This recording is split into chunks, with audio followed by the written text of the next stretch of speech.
Having delivered 2 children, I know I'm capable of great things. It's actually very empowering, and I found that experience of labor and delivery, there's a beautiful human on the other side of it. Nobody has ever regretted having more children, but I have heard people regret having fewer. And I just want to say, I don't know, to young women that are, struggling with that, childbirth doesn't mean the end of your life. It's just, there's so much promise and empowerment that comes through that. So, and I know it's exhausting. I know that it's hard, but good Lord, the best things in life are very difficult because they give you amazing rewards.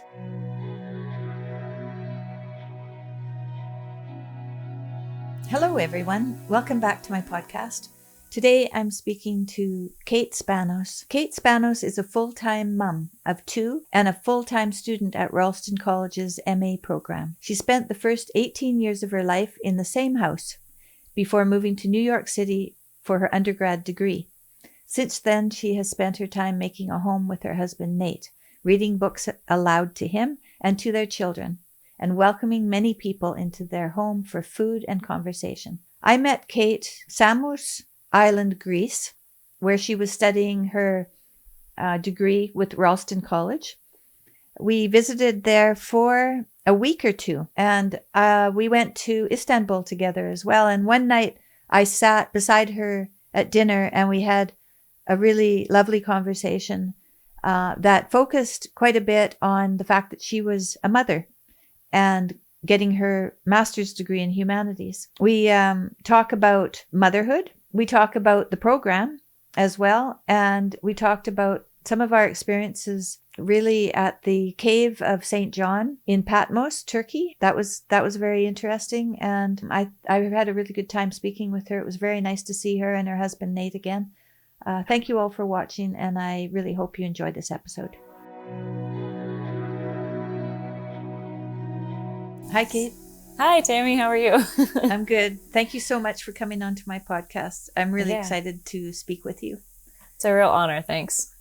So just so my viewers have an idea of why we're speaking, could you just tell them a little bit about how we met and what you're up to? Yeah. So I met you, Tammy, in Turkey, I believe, actually, when you and your husband came to speak at an event for Ralston College, where my husband and I both got accepted into their inaugural master's program. So we are both doing that, and you and I ended up talking, sitting next to each other at dinner, which was lovely, and talking about being a mom, which was not the norm of the conversations I was having in that context, as there are no other students that are mothers at this time for this 24 student cohort. So we kind of connected on that, and it was very refreshing. Oh, that's good to hear. Yeah, well, I think that the conversation we're going to have today is an important one because here you are married, you have one little boy, and you're expecting another baby? Yes, and a little girl. I have a boy and a girl, and I'm expecting it. Okay, yeah. You have a boy and a girl. That's right. So you're a very busy woman. Yes. So why in the world would you do a master's in humanities at this time? Yeah. Wow. There's so many ways I could answer that. I think that first off, I could tell you how it happened, and then I can tell you kind of why that inspired me so much. So when my husband came across the link that your husband had posted, he was like, Kate, we need to apply to this. And I was like, Nate, I'm a mom. I'm about to have a baby. Well, not about to, but I'm expecting, I don't have time for this. And he's like, listen, we need to do this. And I was like, okay, fine. He's like, we're not going to get in. We'll apply. And so I sat down, and as soon as I started looking up, what Ralston was about, it just reminded me of all the things that I really loved in college and had kind of really enjoyed and really, loved learning, but had kind of left behind as, I got married and we had a kid right away and, jumped into this whole new life of being a mom and a wife, and moved to Florida and then back to where I'm from in Pennsylvania. And just all these different, I didn't really have time for a lot of the things that I had really held dear in college in terms of learning or academic pursuit. And Nate and I read to each other some of more or less academic books, here and there. Not a whole lot, but it was just, we're always discussing things or talking about things, or he would listen to some of your husband's lectures and then like, he would do the speed version and then like break it down and then we'd talk about it together. And that was always really, really cool. And so as soon as I started reading about this humanities program, I was like, wow, this is actually kind of a part of me that's lain dormant for the last 8 to 10 years. And I really care about this stuff. And then I think I may have had to justify it to myself, or at least put it in my essay as I'm, applying, like, why would I do this as a mom? And I think for me, so the theme for this year at Ralston is the discovery of the self, and what does it mean to be human, and we're exploring those themes throughout history and art and all these, what do the Greeks have to say, and and I think that as a mom, especially, that's important because I'm raising little humans. And if I don't understand what it is to be human, like, how can I raise them well?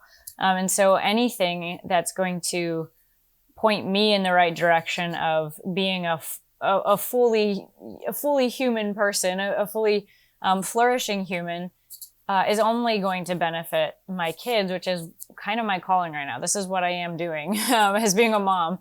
But I don't see that in contrast with the master's program. I actually see them kind of working together, even though it's really intense right now. And even though it means spending less time with them in certain areas than we have been used to, it's still worth it because I'm becoming a better person and learning more, and not just learning about, but like hopefully putting into practice, what does it mean to be fully human? And then I can like help show that to them, lead by example, I hope. And, and I think that will only benefit, my 2 that are born and then the 1 on the way. So does that answer your question? Yes, that answers my question. Thank you very much.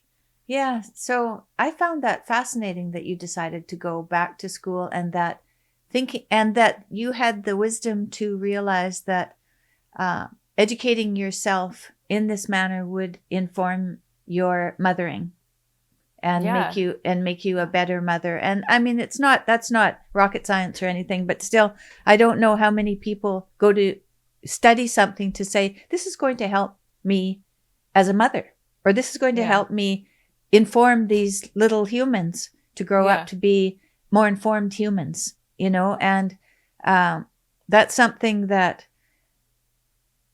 isn't, I don't think, thought of very often, because people are thinking, let's see, should I go to university or should I get married and have a baby?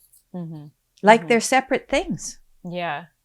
Like, are they separate things? No, I don't think so. I think that you're touching on something in America and probably in Canada too. There's this idea of, just like there's this division of like, I can do this or this. And like, there's some truth to that. Like, yes, every choice you make is going to have consequences, but I think it's a myth to say that like, you're only a mother or you're only a grad student or you're only an intellectual. It's like, you can listen all day to intellectuals talk about great ideas, but at the end of the day, there's still a human that had a mother and like grew up somewhere and that shaped them and formed them. And I think that's just, really important. We try to like divide it, and there's really not a division there. And I think actually that's something that I can bring to the program as like my perspective, like a holistic approach to the human self, not just this is what I think, or this is what I do, or these are my appetites. It's like the whole person. And that is really what we're trying to study. How old are your kids? How old are your kids now? Yeah. Solomon is 6. And he's a boy. And then Evangeline is 2, almost 3. She'll be 3 in a couple weeks, actually. And my baby is due in January. Your baby's, oh yeah? January, what day is your baby due? 13th. 13th. Yeah. Oh, that's very cool. I have January people. My daughter's a January person, and my brother's wife is a January person. Yeah. And they're fascinating people. and very engaged in life, both of them. You know, my sister-in-law is president of the Rotary Club on the West Coast in America, you know, in Canada and America. Oh, wow. And so she and my brother are very active in the Rotary Club. And then, well, Michaela, she's, you know, busy doing all kinds of creative things. And so I'm very curious to know who this little person is going to be. Me too. Yeah. Me too. We do know that it's a girl. It's a girl. It's a girl, yeah. Oh, that's so cool. Did you want to know that, or did they accidentally tell you? No, we wanted to know, actually, because we were moving and we couldn't bring all the baby clothes. It was actually very helpful to know like which gender. But I was 100% sure it was a boy, and I was so surprised. Yeah. Yeah. So, well, you might be surprised again. Who knows? Yeah, it's true. I guess that's true. Yeah, we don't really know until the whole thing is done, until the deed is done. Yeah, that's for sure. So what are you learning now in at Ralston? What are you still? What are you doing now? You must be done with Greek, are you?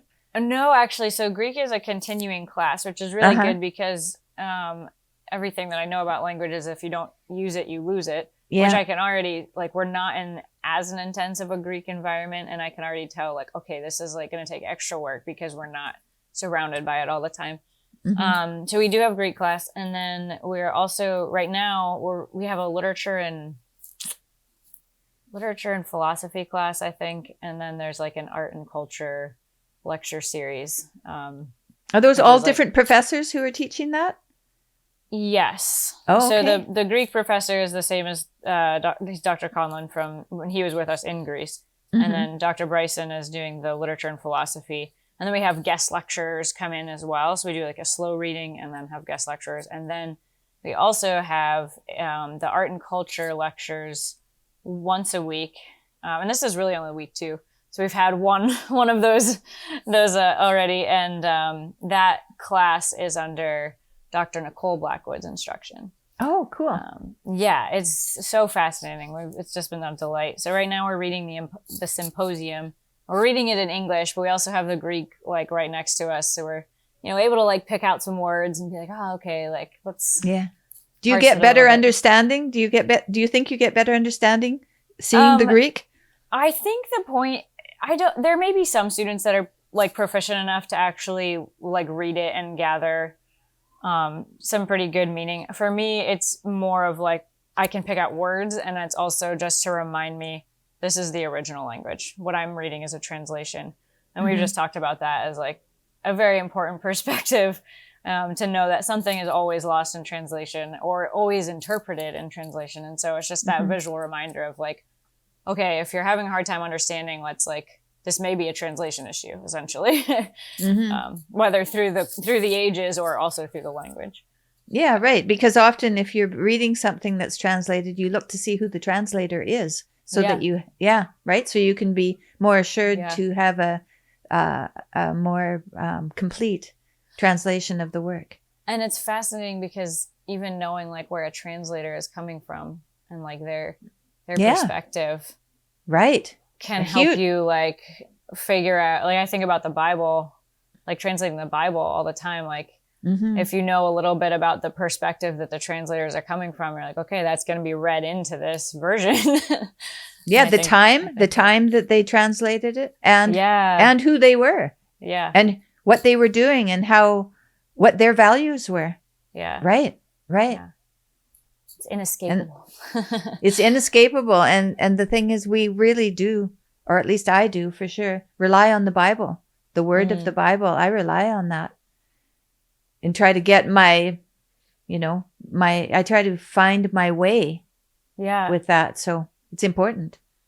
Yeah, I think that in some ways that was one of the most exciting things about this program for me is because in the last couple of years, I've just seen how different branches of Christianity can rely so much. And it's almost like splitting hairs. And it's like, well, we're not even using the Greek text. Like, are we splitting hairs over something that really matters, or is this not? I think we've brought our culture to the Bible just as much as like who and why and what it was written. And so, one of the things that was exciting about learning Greek was like, wow, I can hopefully someday be proficient enough to go and read the New Testament in its original language and just soak in that and, you know, kind of clear away some of those cultural misunderstandings that I think we just, you know, swim in. Because it is important to me too. Yeah. Have you heard of Matthew Pajot has written a book called The Language of Creation? Have you heard of that?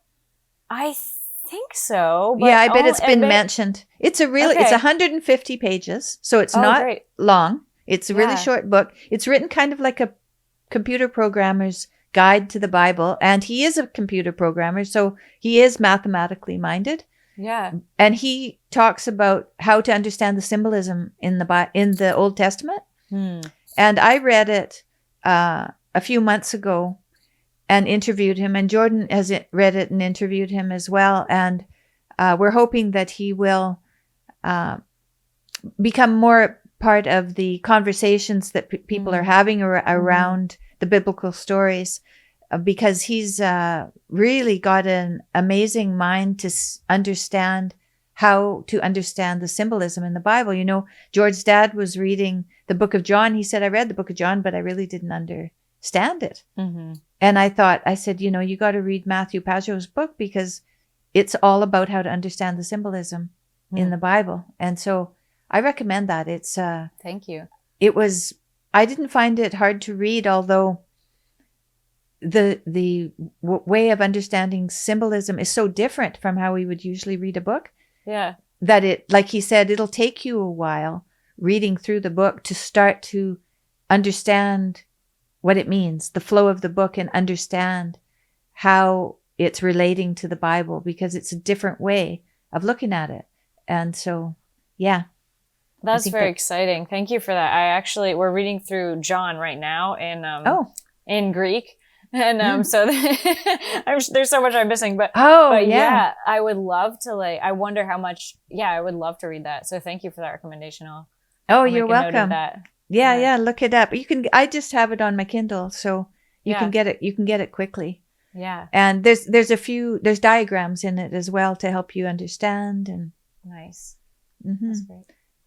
So in the literature, is the study of John through the literature part of your program? It's actually through the Greek part.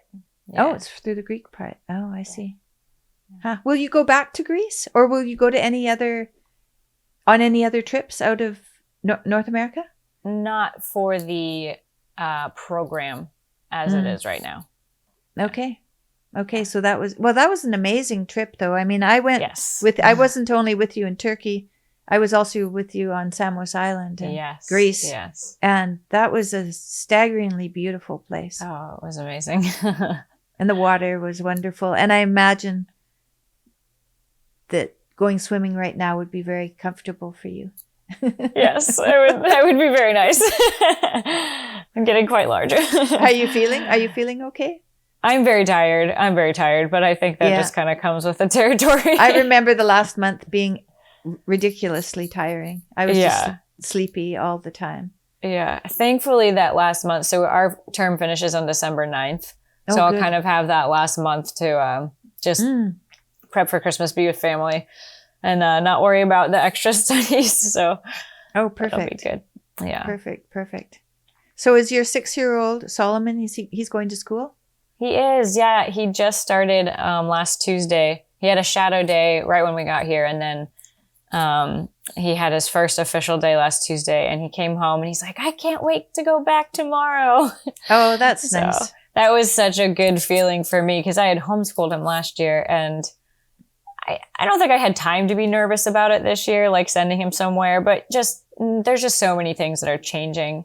It's such a relief to know that he's in good hands and to know that he loves it so much. Yeah. So you found a good school that was a traditional. It's a classical Christian school. They start teaching Latin in 2nd grade. So he's not there yet, but it's so cool.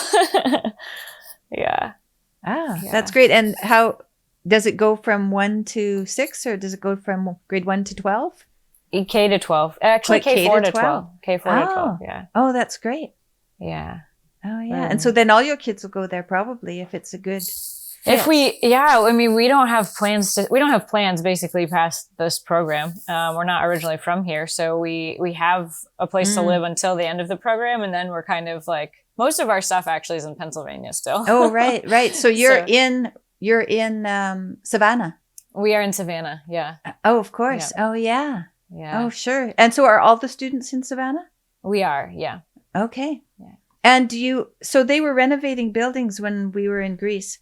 Yes. Are the buildings renovated, or how are things going? Yeah, I think we're in a little different situation because we have a family. So we have a house through the college, but everyone else is living in an inn. And that's the part they've got all the building inspections and all that stuff. Like it's all good. But they're still working on the kitchen and making that usable for their staff. So the students won't be able to use the kitchen anyway, but the staff will provide meals for the students. And they are doing that, just not like on site. I think it's more like bringing stuff in. So that's definitely up in the air. And then tomorrow, actually, they're doing a tour of the Noble Hardy House pre-renovation. And then they're hoping to work on that throughout December or November and December. And hopefully for January, we would be able to have some classes in there. But that's like one of the most historic and like beloved houses apparently in Savannah. So it's very exciting to know that Ralston has that as one of their properties.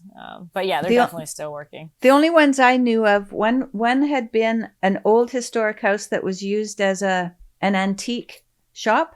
Okay. And then there was one right across from where Stephen and Nicole live. Okay. A mansion there. I know that they have that building. But this sounds like a different building as well.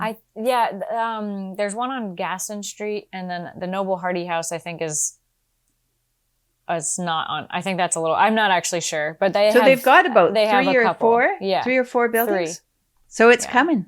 It is, yeah. Yeah, it's funny because we used to see Stephen and Nicole's always been busy because she was a professor at the college, at the art college, but we would see Stephen now and then, and he was always trying, in the process of getting this university or this college going. And now it's going. And I think, well, we won't see Stephen anymore because he's busy. Yeah, for sure. Yeah. So you guys are busy and you're both in the program. And how are you finding that you're both studying? I imagine it's kind of helpful that you have each other.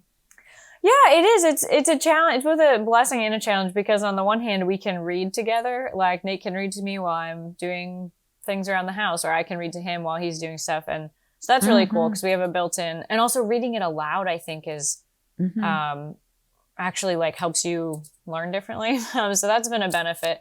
But then there's also this part about like we study differently. And so if we're kind of like waiting for each other it just kind of like, okay, we need to like settle in and figure out like, this is a time that we're studying independently. This is a time that we're doing it together. But it's really only been, I guess we just finished our second week. We're going into week 3 of 8 for a term. So they're short terms, but I think we'll find a rhythm. I mean, first week was really just settling in. Like we needed to get all the paperwork for being Georgia residents, and like because I'm delivering a baby, we're like we need to be Georgia residents. Right. So we did all that work the first week, and then like second week was getting Solomon settled into school, and now third week I'm like, okay, this is like the real week where we're like being students and a family, and here we go. So I'm hoping it'll all iron itself out. But it's beautiful to hear though that you are working as a family. You're working and you're a family, and you can do all those things and even set up a new home. Yeah. While you're expecting a baby and you have 2 little kids, and supporting each other like you're doing, and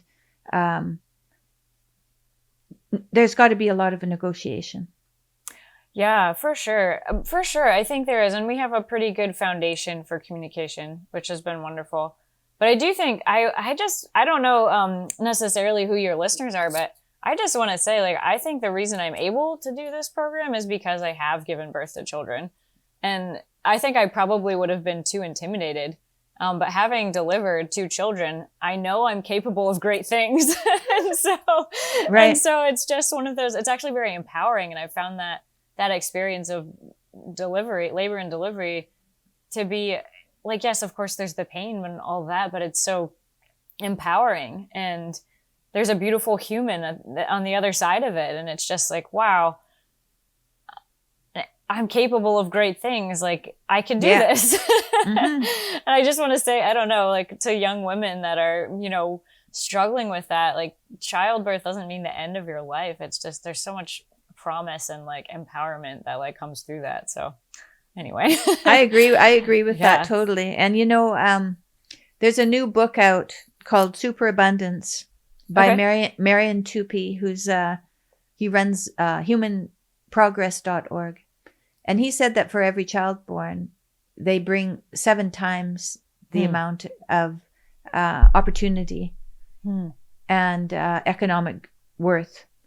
And so it, in the giving, I think in the giving birth, we call it giving birth, which is very cool. It's a, in the Bible, they talk about service, that's what we are destined to live a good life. You have to live a life of service. Giving birth is service that for the greater good, and that's true. I'm sure that's true. I have children and now I have grandchildren.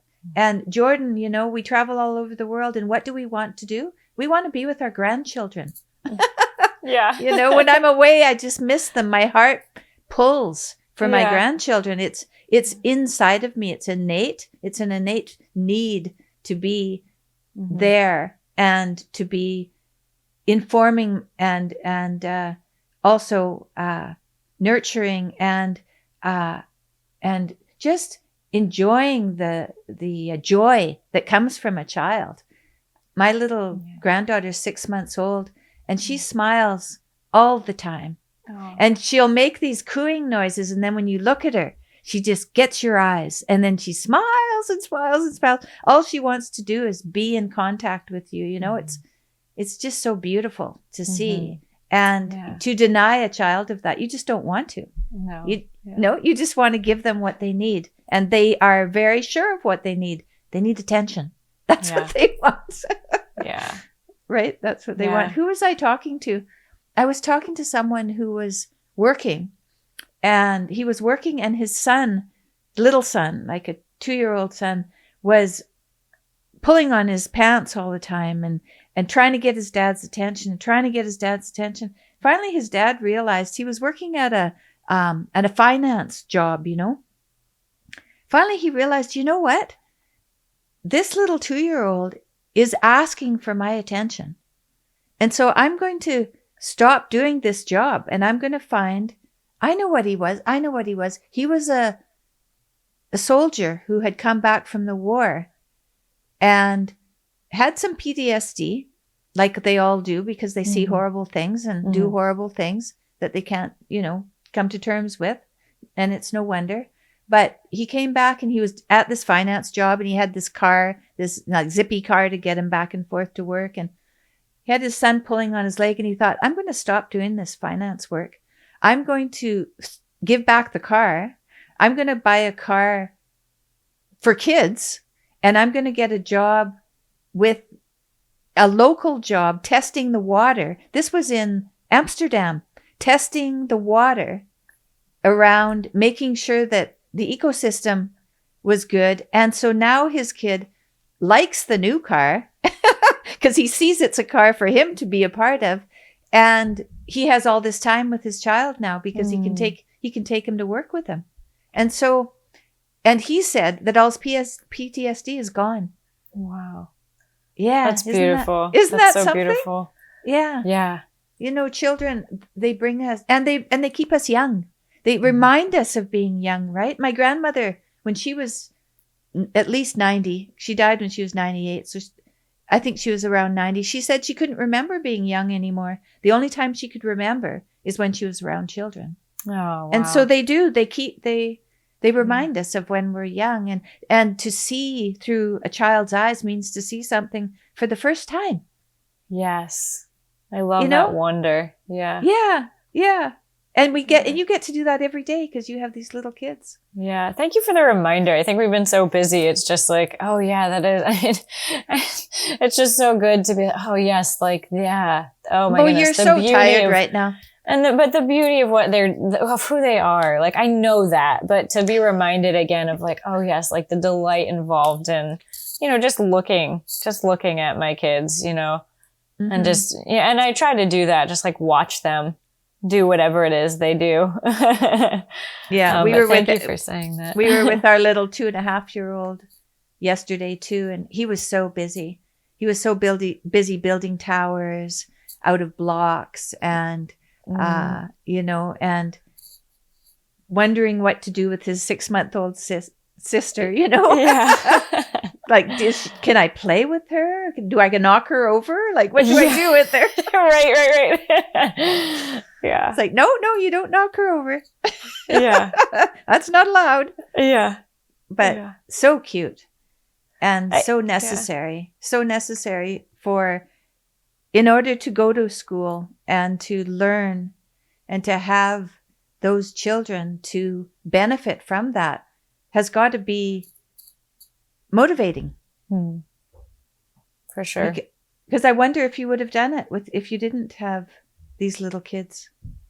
I think I would have been totally a different person. It's hard to know what would have happened. I think having children just changes your perspective on who you are as a person. And I think I probably would have been, I'm not making this as a blanket statement for everyone, but I know for myself, like, I think I would have been more selfish. Like, I think I just would have been oriented around like, what's my life? What's my decision? What's my next move? Or Nate, what are we doing together? That kind of thing. And there's not necessarily anything wrong with that, but I think having children does change that. And it's like, all of a sudden it's like, it's not just my decision. It's also, what is that going to do for the next generation and where are they going? And it's kind of connects us. Actually, it's really connected us to our parents, I think, in a way that we wouldn't have had we not had children. Like, we understand, we have a lot more grace for our parents because we understand now what we put them through. And, I bet that's true. Yeah. Cause I go over to my son and his house and I think, wow, they're busy. I just look at them paying attention to their little kids. And I know that they're just, I think Jill said, I got a full night's sleep last night. Yeah. She was first one in 6 months. Yeah. And she was just so tired that when the baby woke up at 4 a.m, she thought, oh, in a minute. And then the baby went back to sleep. And so they slept through the night. That's wonderful. Yeah. It was like, there's hooray. nothing like that. It's such a good feeling. That's right. But wow. A feeling of gratitude for even a full night's sleep, right? So it's through responsibility that, like you said, we find grace, we find gratitude, we find thankfulness because our cup is full. Our cup is completely full. And, and it's not all wonderful. It's a lot of responsibility, more responsibility than you could ever imagine, really, to have little kids, right? And it's constant. When don't you have that responsibility? Because they're either sleeping or awake, and it's the same thing. You still have responsibility. It's just never gone. No wonder you're tired. Yeah. Yeah. For sure. Has your pregnancy been good? Yeah. So I was a little bit sick. I was pretty sick for a couple weeks in the first trimester. But thankfully that cleared up before we went to Greece. And now as I'm getting larger, like, I don't have to be as mobile as we were in Greece. So it kind of like that part of the term really, or the program was really ideally placed for me in terms of like comfort. But even so, like, I don't have really a lot of time to like worry about anything. But I think having that mindset of like, my body knows what it's doing. I'm not going to worry. I'm deciding not to be anxious about this. Like, it's going to be fine. It's good. The body is amazing. The doctors are checking in on me. I'm fine. The baby's fine. It'll be good. Yeah. So I'm tired, but no other complaints. Oh, that's really good. I'm glad to hear that. Yeah. And I know some women, it's just so hard. And I feel those had it easy. Those first 2 months being sick, those first 2 months are a sign. So I've heard they're a sign of health for the fetus. So that morning sickness that people report is a good sign. So, Yeah.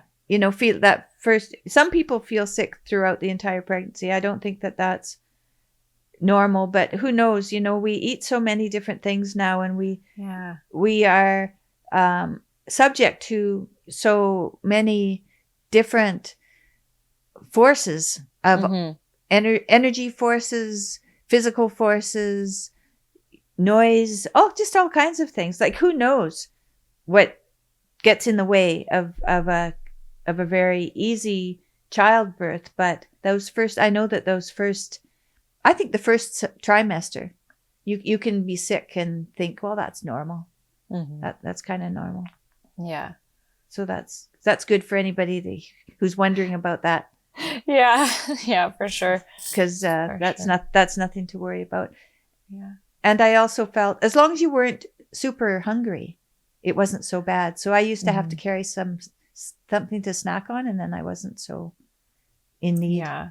And I didn't feel so nauseous. Yes. Yeah. Yeah. I definitely did that in Greece as well, just because I would be hungry or like need energy. I'm like, I'm not getting enough at meals. I don't have enough time. And then you can't eat, you're just like, when you're on traveling, it's just all different. So I had my snack bags with me all the time wherever we went.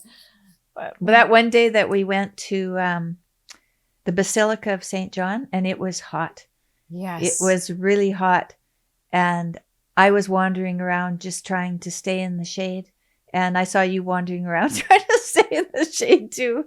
But yeah. I wanted to talk a little bit about going to Patmos and going to the cave of St. John, because you went there too, but on a different day from when I went. Yeah. What did you think of that? Oh my goodness, that was actually one of the most moving moments for my time in Greece. And it's hard to articulate, but I'll do my best. And then if we have time, I'd love to hear what it was like for you also. Oh, I'll tell you. Oh, good. Okay. So someone had asked me like, oh, are you excited to go to Patmos? This is where St. John was. And I was like, I mean, okay, sure. Like I didn't really think about it. I was like, okay, it's part of the program, but I didn't have any like specific like excitement for it. And so I think I was very surprised. We got to the monastery, and there's no cameras allowed, and you're kind of being ushered into this space that is, like from external, like being told externally, like this is important, this is holy, like this is sacred, be respectful. And I think that's important. But I think in some ways, like just being there, I did have this sense of holiness and sacredness, just being like sitting in this cave, and it was overwhelming. And it was one of those things. I ended up, it was very moving. And the moment at which I began to really cry and like weep, like silently, but to weep was actually, one of our, friends and teachers, is Greek Orthodox. And so she was going up to, touch the place where John's head and hands had been, I guess his hand, like where he would have gone up. And there was a line of people, her offering reverence and honor. And she just kind of, there was someone else in line who was kind of taking a longer time. And so she just kind of like touched it and like kissed her hand, or maybe the other way, I'm not sure. It was just this very like quiet, like it wasn't a big whole production. And then she like moved on to, another place, and I just began to weep. And I think I had this sense of, I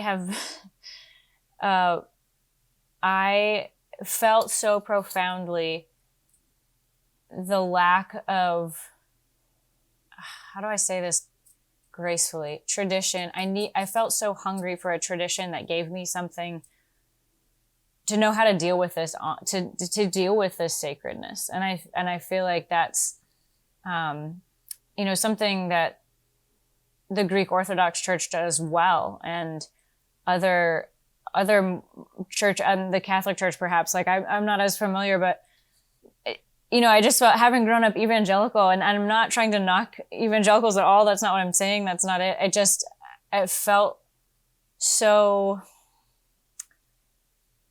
so like my time like the evangelical tradition is not that long, I guess is what I'm saying. And it was like, here's a tradition that has connected, like goes back and back and back and back, and has given these people, these adherents, I suppose, as however you would say, a language and a, like a form of reverence to deal with the holy, and to, when you encounter the holy, like here's how we respond. And I think I felt like I'm in this place, I know it's holy, I know it's sacred, but I don't even know how to like genuflect properly. Like I don't know how to respond with anything other than weeping, you know, in this presence of holiness. And I hope that made sense. Like it was just this beautiful moment of, and I hope again I was like tactful towards you know, the tradition in which I was raised. I'm not trying to disrespect that at all. It was just a moment of realization of,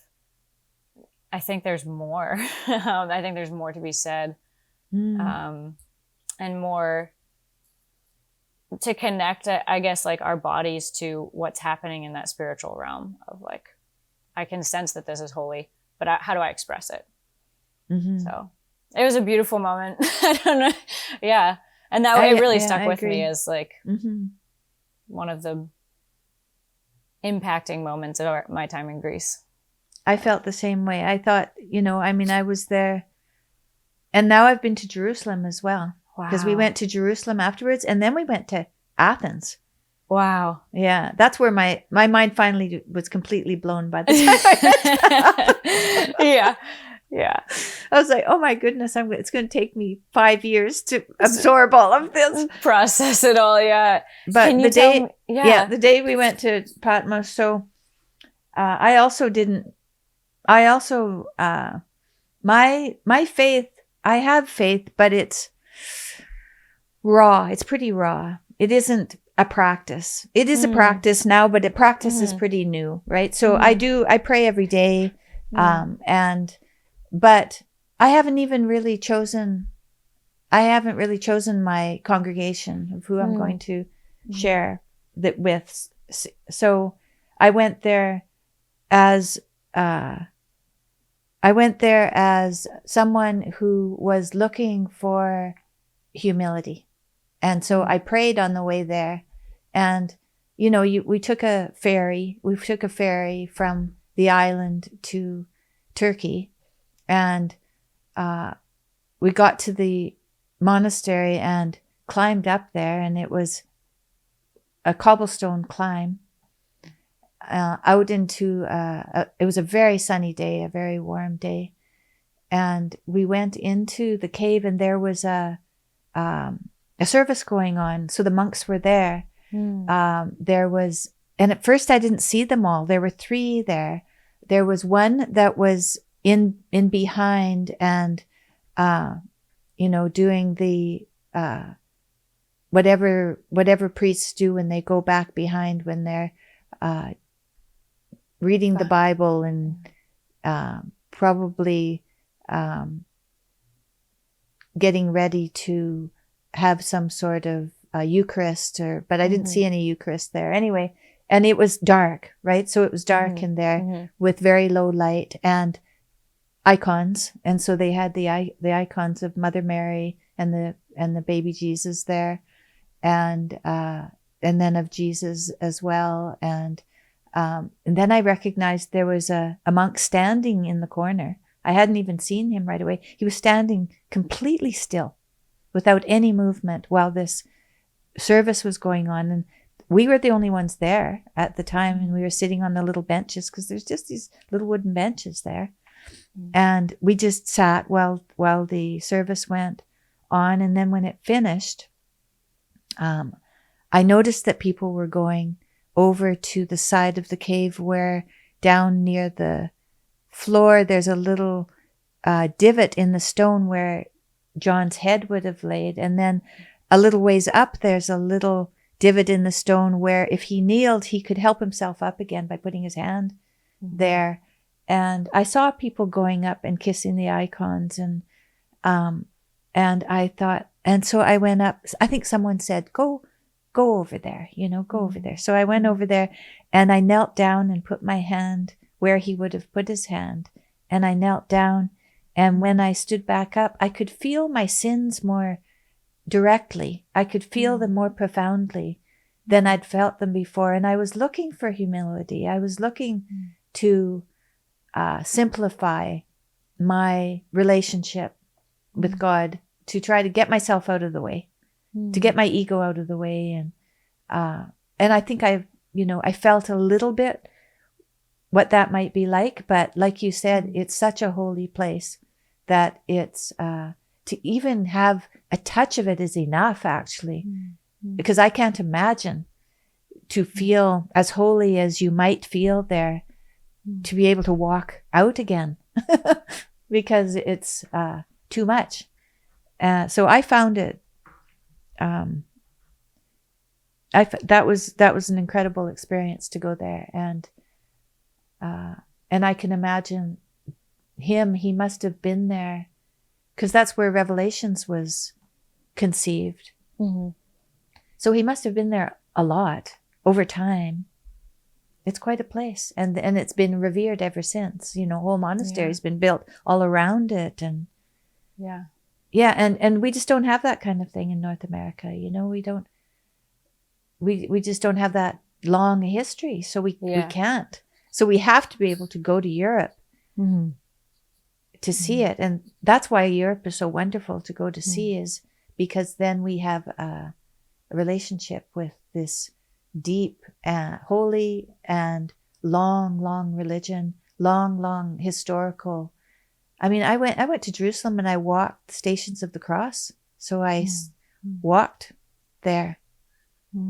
That I went to the Church of the Holy Sepulchre, and I saw where Mary stood and fainted when Christ was crucified, and I saw the block of marble where they laid him to oil his body, and wow, it was just very, very powerful experiences that I felt ready to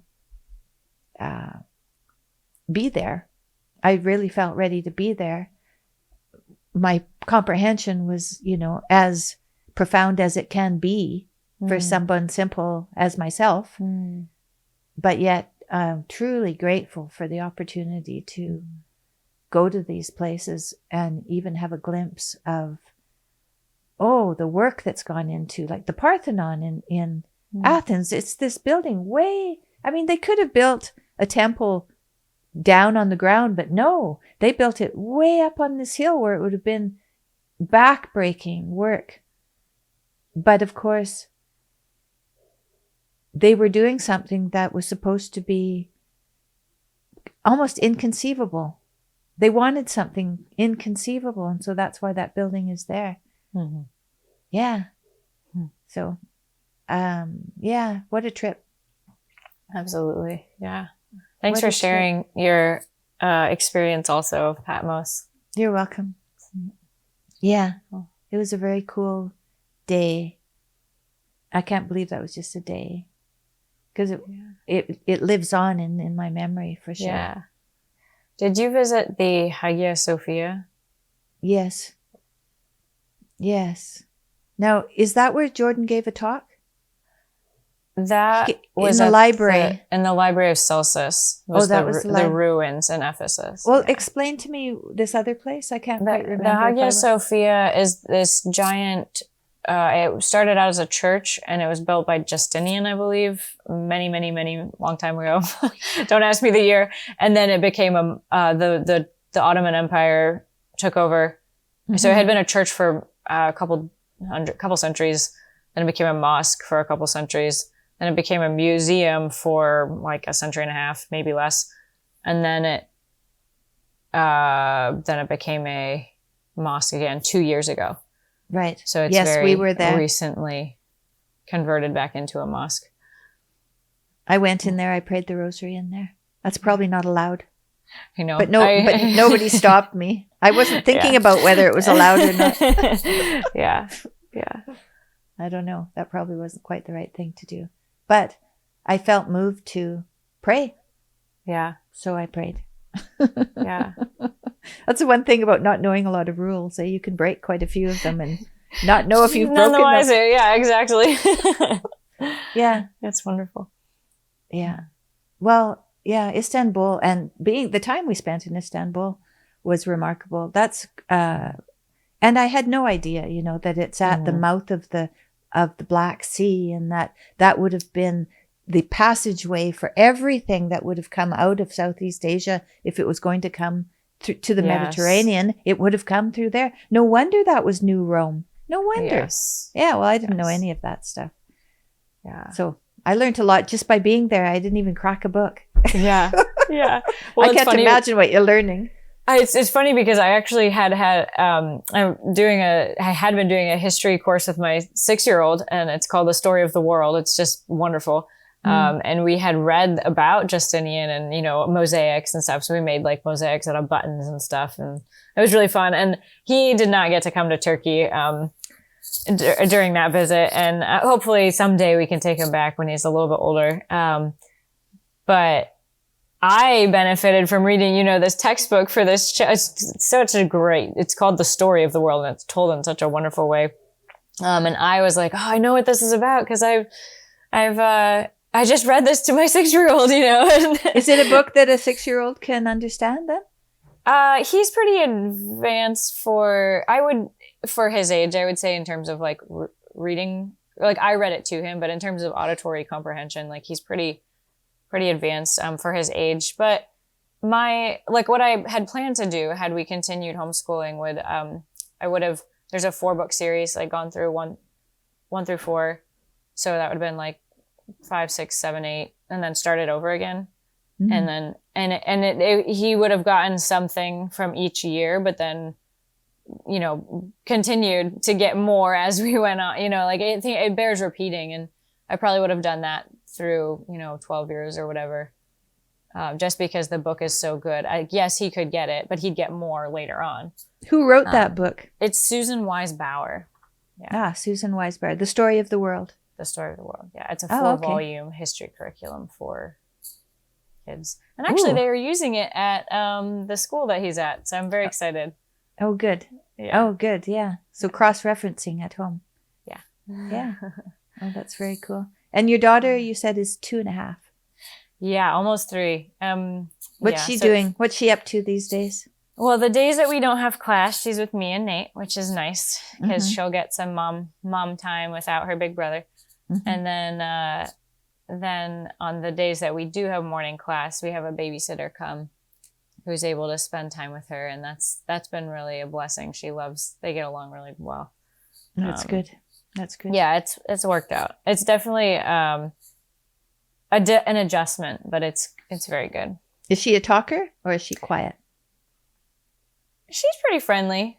I don't know if she's like over the top. My son is a talker for sure, but she's friendly and she'll chat. Yeah, and then she'll have her quiet moments and play by herself too. So I'd say she's a mix. She's balanced person, sounds like. Yeah. Oh, that's nice. Oh, I'm so glad for you. Thank you. Yeah, I'm really grateful. Yeah. So January 13th. So I'll be thinking about you and praying for you. Thank you. January 13th.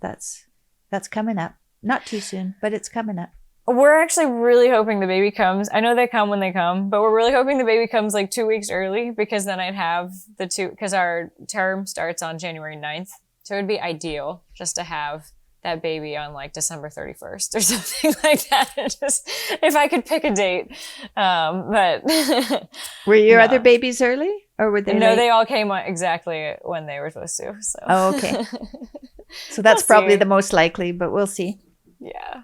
Yeah. Well, you never know. Yeah. No, you never know, because the whole, that's the thing, right? Once you're pregnant, it's not about you anymore. Yeah. It's about the baby and you. Yeah. Right? Yeah, it's not that it's not about you, but it's not about you first anymore. Yeah. That's what I found. Oh, it's not about me first anymore. What a relief that is. That's what I thought when I had kids. What a relief this is. It's funny because I feel like I've struggled so much with like social, I don't know if anxiety is the right word, but I feel like I was a very insecure, like such a late bloomer. And I don't know if that came across in my like bearing, but I feel like I've had to work very hard to be like a confident person. Like that is not natural at all. But when I had my son, so many of those insecurities just went away. I was 24. And I, still felt very insecure about so many things. And part of it was having Nate and him just being so affirming and such a good husband and like, loving me well. But so much of it too is like, none of this matters anymore because like the life of this child is like, I'm responsible for this child. All these other things that I'm like worried about and concerned about, like socially, just don't even matter. And I think that it was a really nice relief, like you said, just to be like, oh, right. Okay. Perspective here. Yeah, exactly. Yeah, that's what I think. And it's also being a grandparent too. I have my place. I have my place for sure in the child's life and in my children's life, but it's different now. It's one of support. Right. And that's I can do that. I can do that. Even if I'm very busy doing other things, I can always be supportive. Oh, you know what I did when I was in Istanbul? I bought some carpets for my son's house. He bought a new house and I bought some carpets for my son's house. And that was so much fun. And we just got them and they're so beautiful. He'll have them for the next 400 years. Yeah, exactly. That's really wonderful. That's beautiful. Isn't it? Yeah. Yeah. Yeah. And what a nice thing to be able to remember that trip by. Yeah. That's great. Stephen and Nicole invited us to come along, and I'm so grateful that we managed that we got to come and to meet all of you guys. So is everybody still in the program? All 24. All 24. Yeah. Good. Yes. That's success, I would say. That's very good. Yeah. Yeah, I think so. And it's not because people haven't felt like quitting. I mean, it is intense. But it must be. But I think there's a camaraderie and a unity and an encouragement, like a spirit of encouragement amongst the students, as well as the professors too. I'm not trying to exclude them. They're also very encouraging.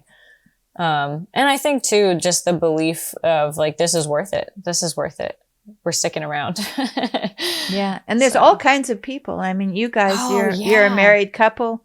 You tell me about some of the people and what they're doing outside of the program. Yeah, that was another thing that was so refreshing, was just that this, I was afraid. I was prepared to go in like feeling, like the only one that's, not an academic, but actually, everyone is so intelligent, but coming from such different backgrounds. So we have at least 2 visual artists, one who's a portrait painter, another who has an MFA in art and,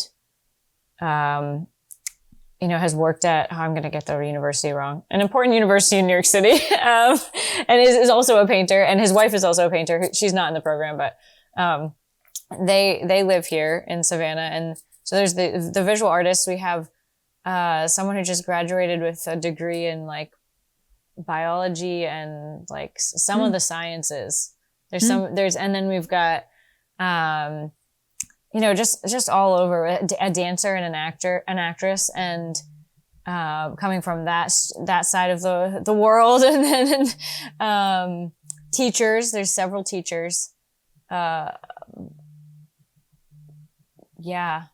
People have worked been in the world, like working. And who's the youngest? Who's the youngest in the class? Or not who's the youngest? What is the youngest age of the person? I think 21 or 22. I think 22 is the youngest. And what's the oldest? 40.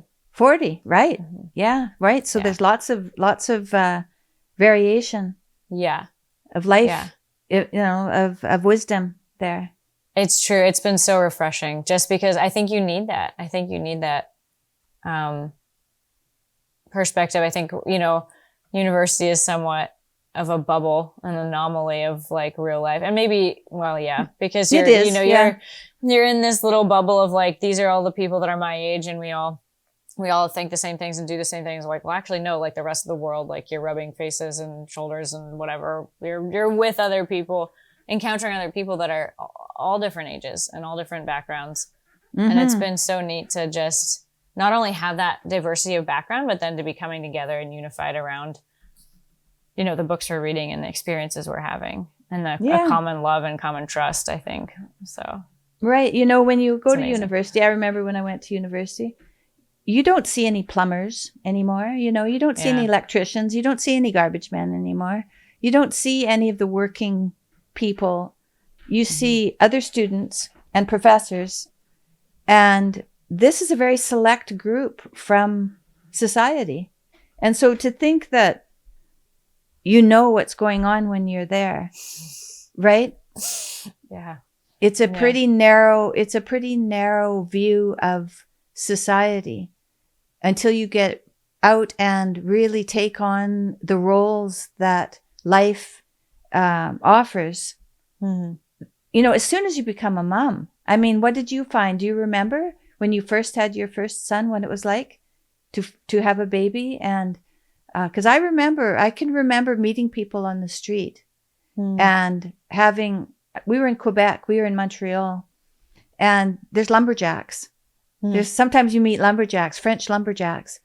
Well, we were living in a working class neighborhood. George was a graduate student, so we didn't have any money. We were just living in an apartment in kind of a working class part of town.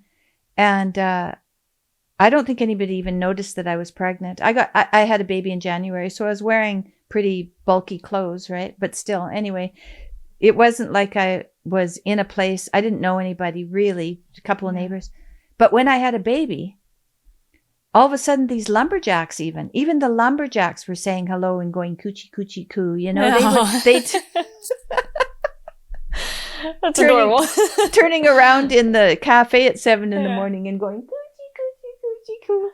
Really something to all of a sudden realize that, oh, now I'm in a club with all other parents that I never even knew existed before. Yeah. You know what I mean? Yeah. Yeah, we did. Yeah, go ahead. No, go ahead. I was just going to say, I think we definitely, because we got married in July and we had our first son in the next June. So it was 11 months. So it was very quick turnaround. And we had, I think we Nate and I talked about this so much of just, we didn't really find our place socially with like, because we were a young couple. And so then we're like trying to find other young couples, but it was really hard to find other young couples that are our age that were pregnant. And so we ended up hanging out with people that were our parents' age, and like they became our closest friends. And that was like our first year of marriage.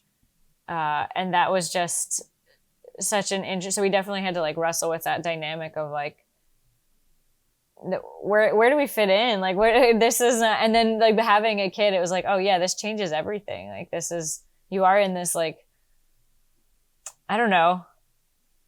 I guess you could call it a club for parents, like you said. I think that's true. But I think it also, what we found was a lot of our peers in age didn't know what to do with us because they were like, well, you have a kid. Like, what are you different? And it was hard. It was hard to like connect, to a lot of the people that hadn't had kids that were doing the 2-career kind of thing, whether they were married or not, Yeah. Well, we had kids. I was 31. I wasn't young, and yet still I was hanging around with Jordan's friends who were all getting PhDs. None of these people had any kids. And so they were all about the same age as me, and none of them had kids. I was the only one who had kids. Yeah. And but I had older sisters, and they had their kids by the time they were 30. So I really felt like, come on now, we've put it off as long as we can put it off now. This is the time.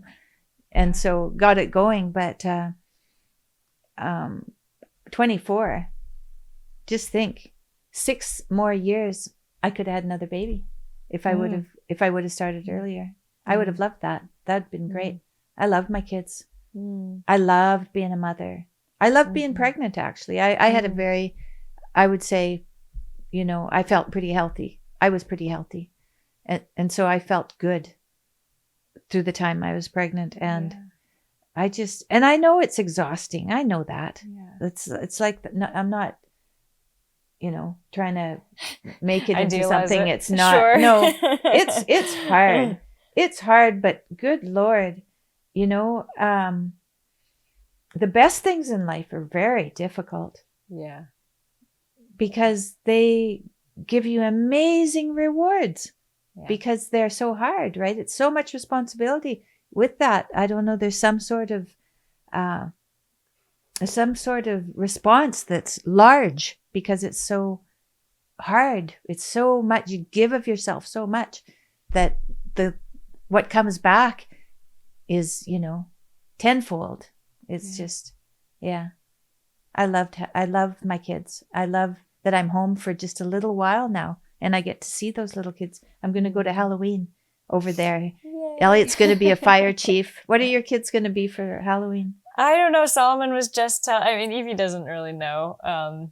She'll just dress up in a princess dress, I'm sure. I think we're going to sit on our porch. There's the other student who has kids in Savannah. I think we're going to make cookies and then sit on the porch and hand them out rather than go up and down the street because she's got two little ones, a 3-year-old and a... Mm-hmm. And then you get to see the other kids. Yeah, so we'll dress up, but then we'll also get to hand out cookies. I'd much rather give my kids like homemade cookies than like tons of candy. They just, but anyway, I don't know. Solomon was telling me, he's like, well, I could be this or I could be that, or I know I could dress up like a cookie, or, you know, he's just got all these, all these ideas. He's just excited about it. Yeah. When I was growing up, I lived in northern Alberta where it was the first day of winter was really Halloween. So you had to dress up in something that you could wear your winter clothes underneath. Always. Oh. Get like 2 sizes too big of your costume or whatever. Maybe cookie would have been good because you could put your, snowsuit underneath. Yeah. Yeah. I wanted to say, I think you're right. The only advice that I shouldn't say the only advice. One of the advice or things that has stuck out to me is every person that's talked to me about having kids, they've never said, nobody has ever regretted having more children. But I have heard people regret having fewer. And I think that's a good point. Everything you just said, I think is just yes. So I think that's what I've heard from other people as well. Just like, I've never regretted having that extra child or whatever, the more, because they are such a gift. And and there's time to be, to go out into the world and do things. There's time for all of that. Yeah. But there's only a certain amount of time you can have children. Mm-hmm. So, it's worth it. It's worth it. It's worth it. Yeah. Well, thank you very much for speaking with me and get plenty of rest. Thank you. I'll do my best. Get plenty of rest. Yeah. And good luck with all of that. 3 kids. Wow. That's so wonderful. I'm sure your son will be lots of help. I think so. Because he's 6. He'll be lots of help. Mm-hmm. Mm-hmm. And thank you so much. Give my best to Nate too. At first I was thinking, who's this guy? Oh, he shaves. I'm supposed to be interviewing Kate, and who's this guy? I didn't even recognize him. Yeah, he shaved all his facial hair off right when we got to Savannah. He's like, I think it's time to be done. And it is different. It took me it's like taken me a time to adjust. Yeah. Thank you so much. It's been wonderful talking and reconnecting, and it's such a very privilege nice to see you, to hear you and hear what you have to say. All the best. Thanks.